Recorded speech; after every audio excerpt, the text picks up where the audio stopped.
നമ്മുടെ ഓസ്ട്രേലിയയിൽ ഇങ്ങനെ കൽക്കരി കൊണ്ടുപോകുന്ന ട്രെയിനാണ് കേട്ടോ അത്. ഇടയ്ക്കിടയ്ക്ക് ഇങ്ങനെ പോയിക്കൊണ്ടിരിക്കും. ഞങ്ങൾ താമസിക്കുന്ന പ്രദേശത്ത് ഇങ്ങനെ യാത്രാ ട്രെയിനുകളൊന്നും കാണാനില്ലെങ്കിലും ഇതുപോലെ കൽക്കരി കൊണ്ടുപോകുന്ന വണ്ടി ഇടയ്ക്കിടയ്ക്ക് പോകുന്നത് കാണാൻ പറ്റും. കാലത്ത് ഉച്ചയ്ക്ക് വൈകുന്നേരം എന്ന് പറഞ്ഞ പോലെ ഗുളിക കഴിക്കണോണ്ട് ഇടയ്ക്കിടയ്ക്ക് ഇതിങ്ങനെ പോകും. ഏകദേശം ഒരു 50 കമ്പാർട്ട്മെൻറ്റുകളോളം ആണ് സാധാരണഗതിയിൽ ഇവരിങ്ങനെ പോകണത്. എല്ലാ ദിവസവും ഇതുപോലെ പോകുമ്പോൾ എന്തുമാത്രം കൽക്കരി ആയിരിക്കും പോകുക എന്നുള്ളതാണ് ഇതിൻ്റെ ഏറ്റവും വലിയ തമാശ.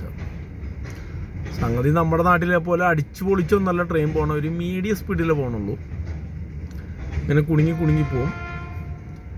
പല സ്ഥലത്തും റെയിൽവേ ഗേറ്റ് എന്ന് പറയുന്നത് ഇതുപോലൊരു കോല് മാത്രം ഉള്ളൂ. ചിലയിടത്ത് റെയിൽവേ ഗേറ്റിന് ഇതുപോലും ഉണ്ടാവില്ല. ഇവിടെ ലൈറ്റൊക്കെ ഉണ്ട്, ചിലയിടത്ത് ലൈറ്റ് മാത്രം ഉണ്ടാവും, ഈ കൊടി പോലെ സാധനം ഉണ്ടാവില്ല. ചിലയിടത്ത് ഒന്നുപോലും ഉണ്ടാവില്ല. നമ്മൾ നോക്കി കടന്നു പോകണം.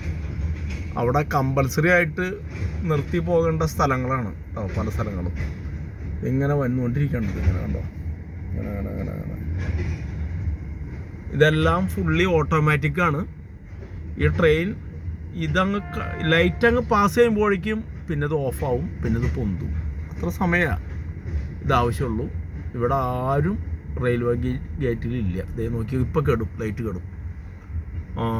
അതിപ്പോൾ കെടും കേട്ടോ. അതേ പൊന്തി തുടങ്ങി കണ്ടോ, പരിപാടി കഴിഞ്ഞു. ഇത്രേ ഉള്ളൂ ഒരു ട്രെയിനിൻ്റെ വരവും പോക്കും. ഓക്കേ, കഴിഞ്ഞു.